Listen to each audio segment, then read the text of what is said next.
Good afternoon. We will call the July 24th, 2025 Diversion Board Authority meeting to order. And the first order of business then is to call the roll of the members. Mayor Carlson. Mayor Dardis. Here. Mayor Mahoney. Here. Mr. Breitling. Mr. Hendrickson. Mr. Pepcorn. Here. Mr. Ebinger. Here. Ms. Kolpak. Here. Mr. Campbell. Here. Mr. Capitan. Here. Mr. Grimberg. Here. Mr. Steen. Here. Ms. Morgan. Here. Quorum is present. Mr. Hendrickson, are you with us? Here, yes. Thank you. So noted. Next, I'd entertain a motion on approval of the minutes from June 26, 2025. So moved. Second. Moved and seconded. Discussion. Hearing none. All those in favor signify by saying aye. Aye. Aye. Motion carries. Next, I would entertain a motion to approve the minutes from July 2nd special meeting. So moved. Second. Discussion. Hearing none. All those in favor signify by saying aye. Aye. Motion carries. Next, I would entertain a motion on the order of the agenda with one change on the consent, modifying EV, sale as recommended by the Land Committee, if that's correct. Got the thumbs up from the back of the room. Any other discussion? So moved. Second. Or second? All those in favor signify by saying aye. Aye. Aye. Motion carries. Next would be item 5, approve the consent agenda. Move to approve. Or second? Second.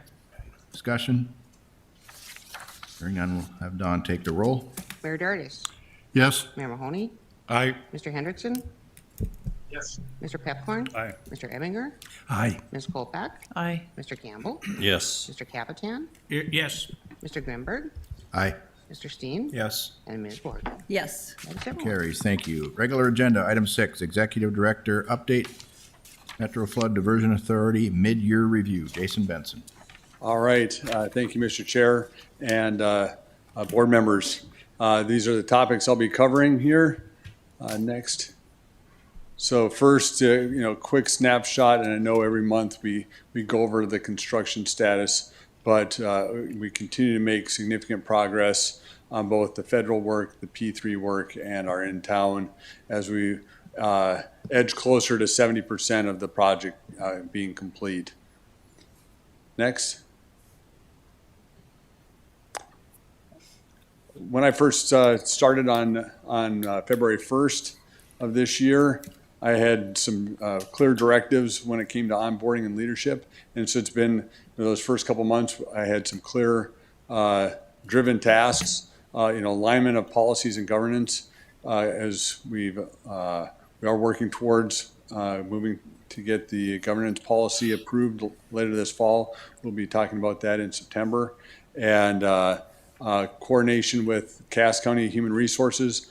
I've started that and been in regular communications whether it's onboarding new staff and then getting the approval for our annual COLA to match with Cass County's COLA increase. Co-executive director engagements. I've got a weekly meeting with Mike Rendlinger and Robert Wilson. And so every week we touch base, cover a wide range of issues to make sure that they're up to speed on things that are going on within the diversion project, where we see different challenges, and again, make sure that they're aware of kind of behind the scenes things that are happening. And then outreach and communication to board members. Again, I want to emphasize that for all of you, if there's ever a meeting that you need, a phone call, I'm always, a phone call or a quick drive away from meeting up with you. I made a number of calls over the last 6 months on a variety of issues to keep you up to speed on those things. And again, if you feel like you need more contact with me, I'm very much open to that. So next. Over the last 6 months, we've worked through some of the challenges with our P3 contractor, RVA and ASN. The settlement agreement that was completed earlier this month with the statement of principles, again, released all those claims, $400 million worth of claims it's getting release on all of the non-compliance points. We've got mechanisms in place to reduce future claims against us, policies in place to resolve issues more quickly and at lower levels, and to continue to build collaboration between the teams.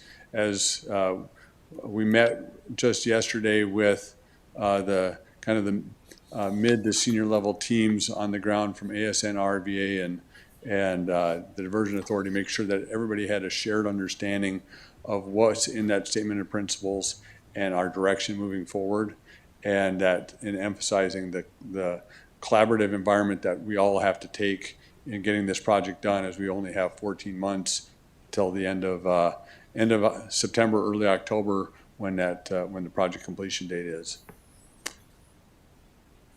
From a funding and finance status, we worked really hard. I made 4 trips down to St. Paul, worked collaboratively with weekly meetings with Clay County and the city of Moorhead to work towards getting additional funding out of the Minnesota legislature.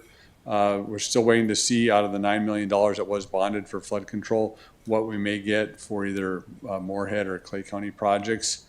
And then we did, as I mentioned last month, we passed the Eid Bailey audit, and then and the projects within budget. We're still looking into the future at other finance options, whether it's next year's session for the Minnesota legislature and how we can approach that and continue to press for those Minnesota funds for the Moorhead lift stations, the ring levees around Georgetown, Wolverton, and other work that's out there, along with other financing options.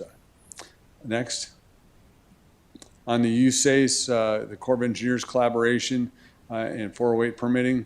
I know we're going to do some introductions in a little bit with our new Corps District Commander, Colonel Chase. Great to have him here today. And but that's been another goal of mine, is to continue to improve communications between the Diversion Authority and staff with the Corps of Engineers in St. Paul. I've met in person down in St. Paul almost every month now since March, and plan on continuing to have those types of contacts, especially since initially there was some challenges for them traveling wise based on some of the things that happened with the new administration. So it was great for me to be able to get down there and meet in person and continue those strong communications. The other thing that we are working very collaboratively with and will continue to press forward on is the 408 permitting. I know it's been discussed in the past, and we'll continue to move forward with Corps headquarters and identifying how we can reduce the burden of 408 permitting in some areas where it may not be necessary, or may have more of an undue burden on work in adjacent to the diversion project. We're also doing a lot of detailed meetings on O&M transition plan and project commissioning. Yesterday we were supposed to have that Red River structure reroute. Unfortunately, weather hasn't cooperated, so we're looking at Thursday, August 7th for that event. And then as the P3 projects continue to get completed, we do expect this fall to have some events, and as we get closer to those openings, weather permitting, we'll look to have some additional kind of project commissioning and grand opening ceremonies for some of those events. O&M wise, we're meeting on a regular basis, internal staff on what we feel we're going to need for O&M, whether it's on the funding side, on the staffing side, and all of the various requirements. We're working directly with Moorhead and Fargo engineering staff to identify those in-town O&M needs, as well as working with the Corps of Engineers on asset transfer. We still expect this fall to take ownership of the inlet control structure and the Wild Rice River control structure. And as I mentioned, we'll continue to keep the board informed as we have different opening ceremonies for some of those components. Again, most likely the next ones will be P3 focused. And then long-term priorities, continuing to focus on construction and then transitioning into the operations and maintenance phase and making sure that we've got, a project that's sustainable operationally and financially, and continue to work on whether it's the funding and finance, policy and guidance, staffing in those transition plans as we transition to operations and maintenance. And we've got a staff of 7. What does that look like a year from now, 2 years from now, 4 years from now, as we continue to take over these components of the diversion project? And then the last, litigation and conflict management. Again, how we cooperate and collaborate and reduce conflict, specifically on the P3, working through what we just accomplished in our statement of principles in the settlement.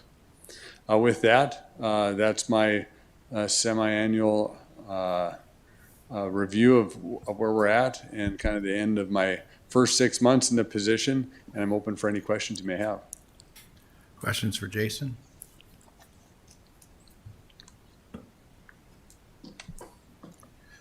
Lisa?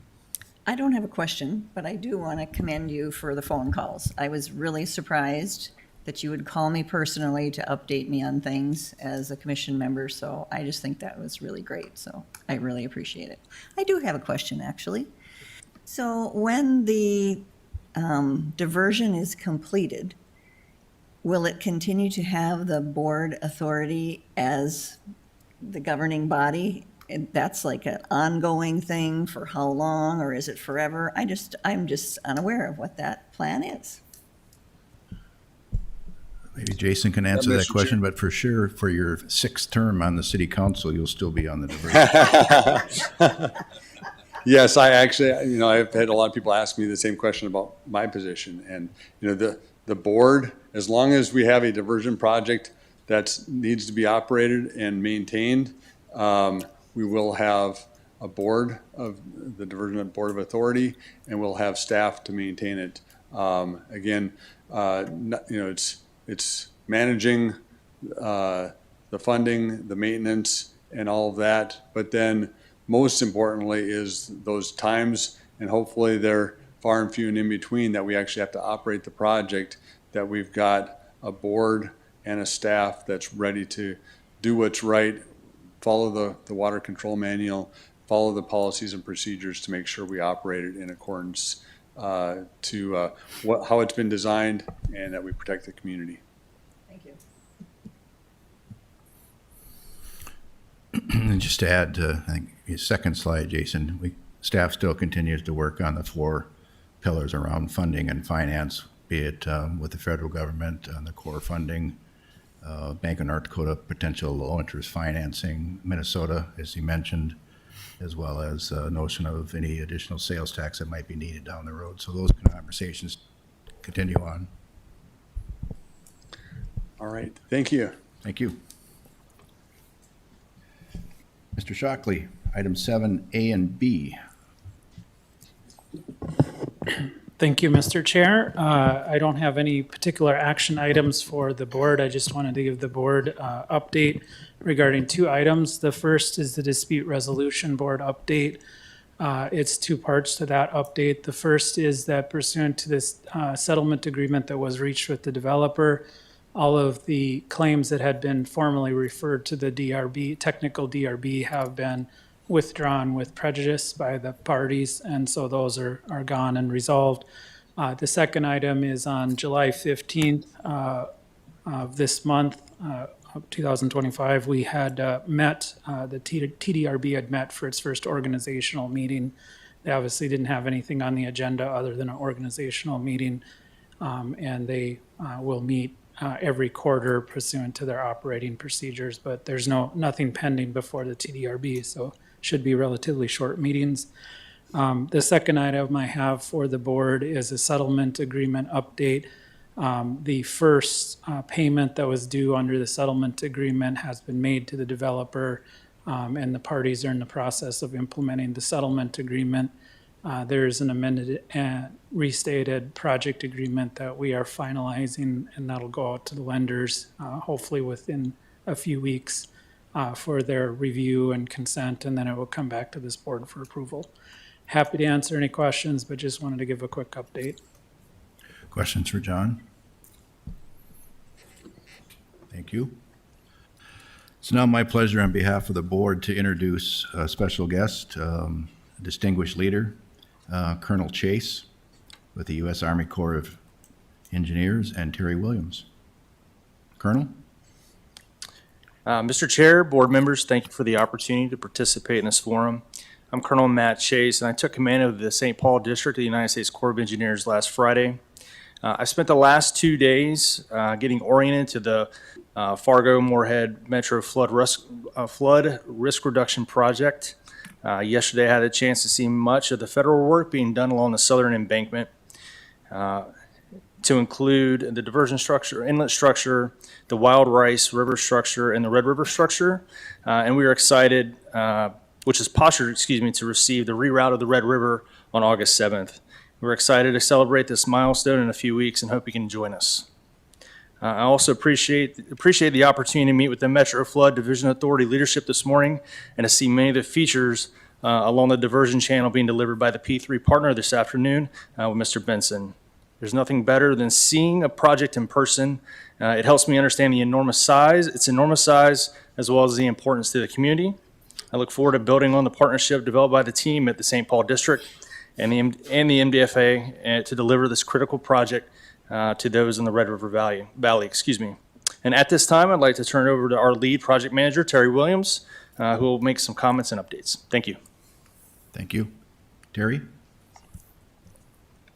Good afternoon, board members. Happy to be here today in person. This is very much a privilege. So for both the diversion inlet structure and the Wild Rice, the completion dates have again moved out a bit due to long lead times on some of the equipment. I talked to Mr. Benson about this, and he did not display any disappointment in the delay of receiving the diversion inlet and the Wild Rice. So I'm hoping we're still in good standing here. The Red River structure, as the Colonel said, a lot of preparation going to reroute the river on the 7th. We were there yesterday with Ames Construction, and they are very excited to host this event and have invited all of their big subs are going to be there, and they're really looking forward to showing off their work. So I hope you all can make that with us. I'm going to skip a couple things, going to go down to number 6. Oxbow, Hicks, and Bakke, you can see what the completion date is there. As with all of our embankment contracts with the wet weather, they are getting some adverse weather days added. So, for example, OHB, that completion date of 17 October is going to move out about 20 days just due to all the wet weather this season. SC1B, I think everybody's anxiously awaiting the opening of that intersection and the new roundabout. They are putting subgrade in, getting ready to pave that roundabout pretty soon here. SC2B, we were standing at the top of the up and over the dam on County Road 16. If you've been down there, it's east of the intersection of 16 and 17. They're getting ready to complete paving on that as well. You know, that's being anxiously awaited here. Reach SC4, a lot of work going on there. There's, in the north end, there's a lot of different components that are being worked on to come together. Drop structures into the Red and Wolverton Creek. So once they get past those, they expect to be making some really good progress on building the embankment in Minnesota there. Going on down to SC3, They're getting into high speed and building the embankment there. SE5, the big thing to complete this year is the crossing of Overton Creek. And there's a big submittal that we have to approve, and the DNR has to approve as well before they can start that work, crossing Wolverton Creek. We have 2 remaining contracts. The Corps does right now. We have a third forest mitigation contract. We hope to award that in '26. And that will be our last of the 3 of the forest mitigation contracts. And then we have what we call the Cheyenne River Mitigation Project, which is a mitigation that will alter some of the flood risk management features of the West Fargo diversion. And we can only complete that work after the diversion is done, so we don't impact any of the communities that are currently benefiting from the Cheyenne diversion. So with that, that ends my update. Any questions? Terry, I'm just curious what clearing and grubbing is. What is grubbing? Grubbing is, well, clearing is taking the tree down, and grubbing is getting all the roots out of the ground. Thank you. Now you know. Now Any you other know. questions? Thank you, Terry. Thank Thank you, you. Colonel. When we adjourn our meeting, we will have a meet and greet for staff and your staff, as well as authority members here after our meeting. So look forward to that. Item 9, communication update.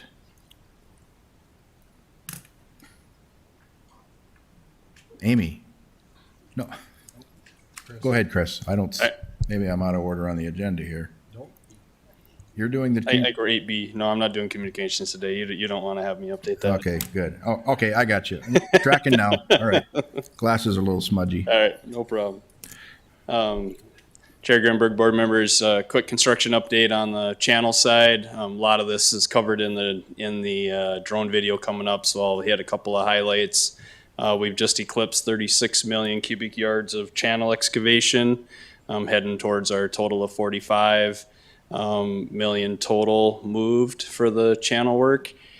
So again, making good progress there. A lot of the work left is kind of removing plugs and road bypasses, and so the main bulk of the channel excavation is complete, and they're working in areas now as they get bridges done, opening up further reaches of the channel. The Rush River Inlet, we've had several meetings out there. They've been constructing the rock arch inlet structure from the Rush River into the channel. So they've got 4 or 5 of the arches done and are continuing to work. There's a total of 23, so they're making nice progress there. We were out last week. So if you guys want to see what those structures look like in the dry, let me know. We can certainly make a road trip. With that, Peggy, I think I'll move to the bridge one. It probably covers things well. A lot of steady progress on the bridge side of things. We're gearing up for probably County Road 10 to open in the near future, along with potentially County Road 22. And then as you'll see in the drone video, they're starting to pave I-29, so they'll start to phase traffic back onto the new bridges and roadway on I-29 here probably in the next month and a half. So with that, again, steady progress here. Couple updates I'll give you on the P3 side that kind of talk a little bit more about the kind of the staging of some of the traffic stuff, but I think I'll hit that when I go through the P3 update. On the safety side, another good safety month. We had 2 incidents, one with the channel. It was a minor heat exhaustion. Somebody got a little overheated and they got that under control. And then on one of the City of Fargo projects, there was a finger that got fractured in some concrete forms, but again, minor injuries, unfortunately, but nothing serious. So again, another good safety month on the project, which is certainly great to see. And then finally on the P3 update, kind of to piggyback, just wanted to highlight where we pull some of the information, and if you guys get questions, this is the road closure part of the update. So this gives you a good summary. Lots of information here, but it'll tell you which roads are open, which roads have bypasses. They're starting to add the anticipated mainline opening dates. Again, certainly check with us if you want more precise dates, but that upper right column will give you kind of a target of when they are. A couple of things to highlight, like there's upcoming detours. They're starting to get far enough along on the area down in 32nd Avenue, 52nd Avenue. They'll likely be closing the 40th Avenue detour shortly and routing that traffic to County Road 6 as that road gets open. So there's a few of those things that are going to start shifting around here in the next month and a half. They update that. They also will list any upcoming road closures, which we're really down to 81st Street is about the only road that ultimately will be closed that's still carrying traffic. But again, it's another section of the document. So again, if you have any questions on that or any of my other updates, I'd be happy to stand for those. Questions? Thank you. Thank you. FM area diversion project is in full swing. I'm Tom Fuchs, the Senior Construction Manager for the Metro Flood Diversion Authority, with the July construction update for the FM area diversion.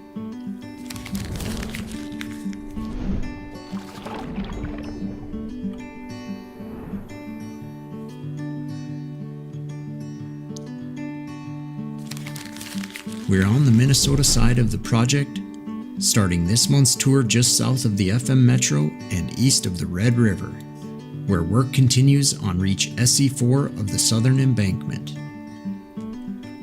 PWS Inc., the U.S. Army Corps of Engineers contractor, is excavating and placing bedding and riprap to form vertical drop structures at the project's downstream end, both where the drainage ditch meets Wolverton Creek and the borrow ditch meets the Red River. The completed drop structures establish functional drainage outlets for the project, promoting drainage from the upstream work areas where excavation and embankment work continue. Approximately 1.5 million cubic yards of clay will be excavated and placed across the nearly 6-mile reach. For perspective, that's enough to fill the North Dakota State Capitol building nearly 19 times.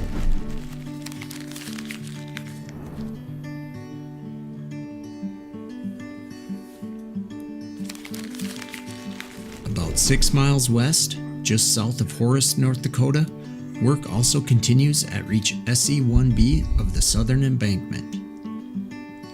The 3/4 mile reach will connect the diversion inlet structure to Reach SE1.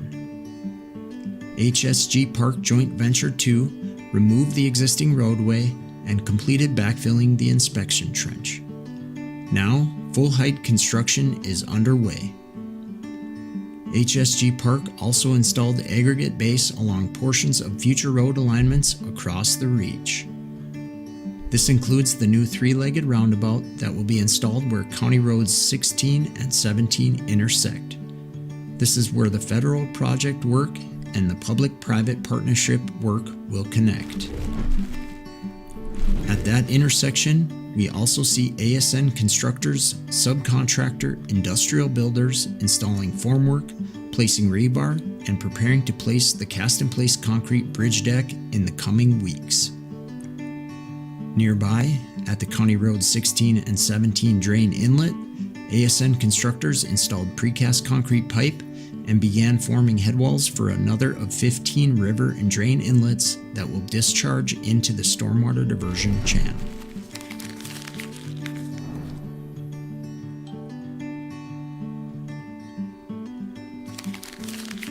Work also continued on the many crossings over the stormwater diversion channel. At the 32nd Avenue West Bridge, ASN constructors placed close to 700 cubic yards of concrete.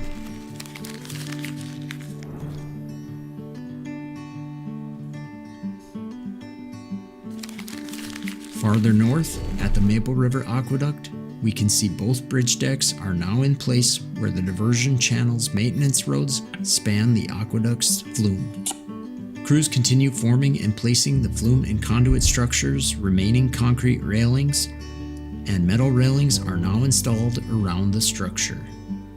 Over at the aqueduct spillway, sheet piling installation is nearly complete.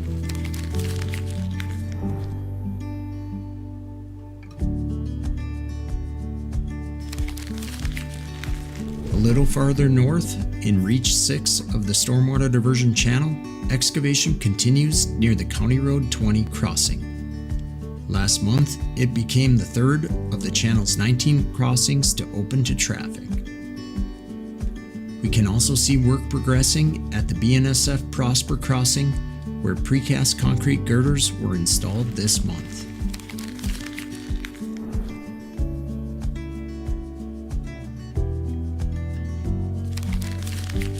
Our last stop on this month's tour is north and west of Harwood, North Dakota, where the I-29 corridor remains busy for channel construction.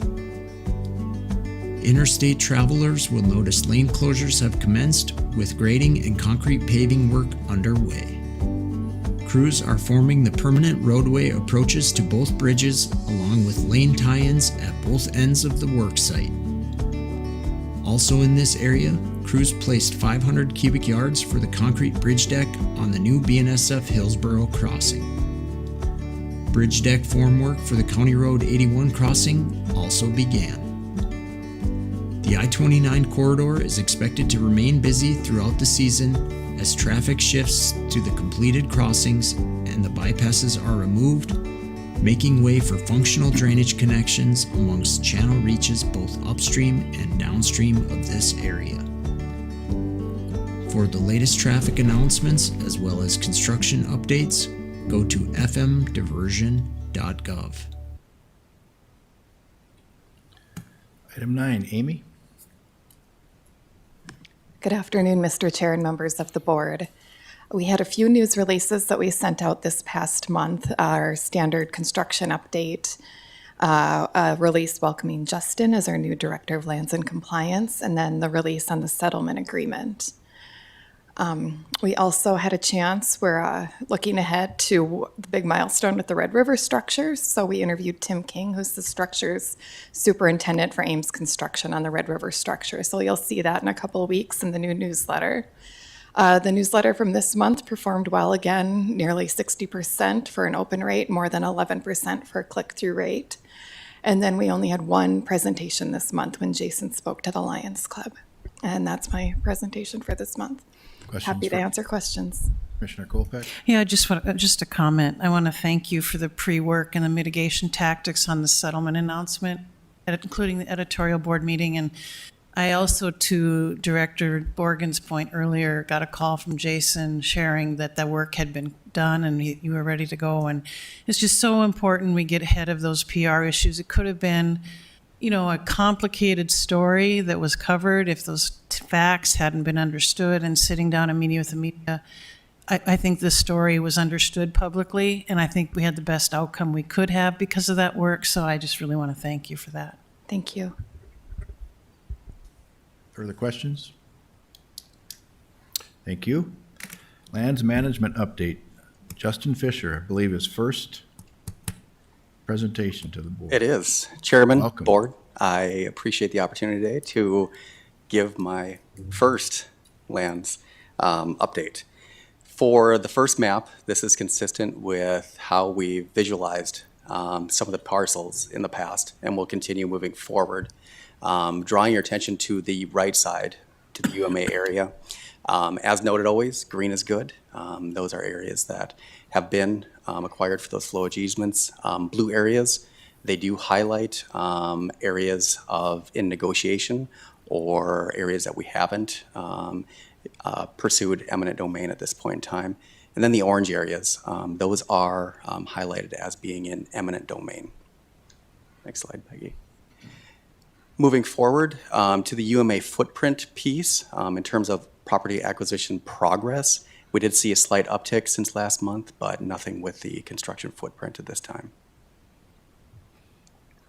As for property acquisition progress by location, as noted before, 100% complete Drayton Dam, the in-town levees, stormwater diversion channel, as well as OHB.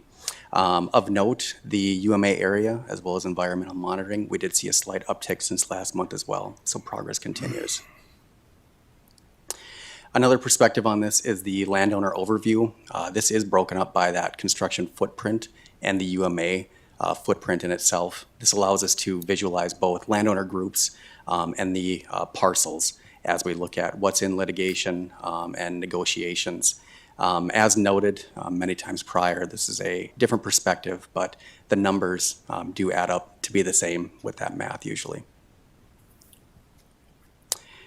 This is the key activities and a few things that I did want to highlight. We are always going through this idea of negotiation for settlement agreements. We continue to be adamant and offering that if there is parcels in eminent domain, we'd love to negotiate and continue those processes. But we do continue in another aspect too of looking at the process of disposals of excess lands. And we've started a concerted effort of notice for the abandoned rail corridor down in Horace that we've been working on. And we also closed on Tuesday of an online auction of 6 excess land parcels. And so next month we'll be able to report on the status of those and also potential actions for lands that met reserve pricing. And then the last thing I do want to highlight is next month commences eminent domain trials. And so we are in preparation for those pieces as well.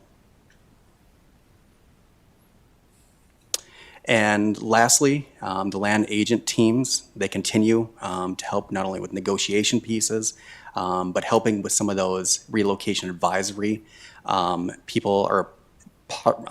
processes for people that are moving, and then also helping with some of those reimbursement requests that have happened recently. With that, I'm happy to take any questions, and I want to thank you again for my first opportunity. Questions? Well done. Thank you. Finance update, Mayor Dardis. Thank you, Mr. Chairman. Finance Committee met yesterday. This reporting period, we approved the bills of $4,594,797.04. And the finance report, our net cash position is at $342,464,469. Also that came before us was a request to amend the budget, a 2025 cash budget, and that went from $427,555,689 to $555,689. If there's any questions, be happy to answer them. Questions? Next. That's all I have. Don't we have to approve 11A? Oh, okay. The developer statement of principles, we're going to call on Mr. Parbalthal. He'll walk us through that. Part of our agreement. So, thank you, Board and Chair. In front of you is the budget change request that covers the settlement agreement, the statement of principles for the 2025 payments. As was stated earlier, the first $10 million has been paid to the developer per the settlement agreement. There is another $10 million payment that will probably come due before the end of the year. That's based on some ECR and points and the closing those out. And so once that work gets completed, that second payment. So this is an adjustment to the cash budget. It's to obligate $20 million from the P3 program contingency line item into the cash budget to allow for those two payments. This, as Mayor Dardis did allude to earlier or state to earlier, this does raise the 2025 cash budget from the $427 million amount to that $447 million amount that's listed on the change request. So asking for the board's approval. It was approved by the Finance Committee, as Mayor Dardis said, but we're felt that this was a significant enough change that it should come directly before the board. Questions for Paul? Yeah, move approval. Is there a second? Second. Moved and seconded. Discussion? Hearing none, we'll take the roll. Mayor Diverison, Yes. Mayor Mahoney, Aye. Mr. Hendrickson, Yes. Mr. Pepcorn, Mr. Emminger, Aye. Ms. Colpack, Aye. Mr. Campbell, Yes. Mr. Capitan, Yes. Mr. Grimberg, Aye. Mr. Steen, Yes. and Ms. Borton. Yes. That is everyone. Finance complete then? It is. Okay. Any other business? Any public comment? Seeing none, next meeting is, I was gonna say October, August 28th, 2025. And as I mentioned earlier, we'll now have a meet and greet with the colonel and his team, and we are adjourned.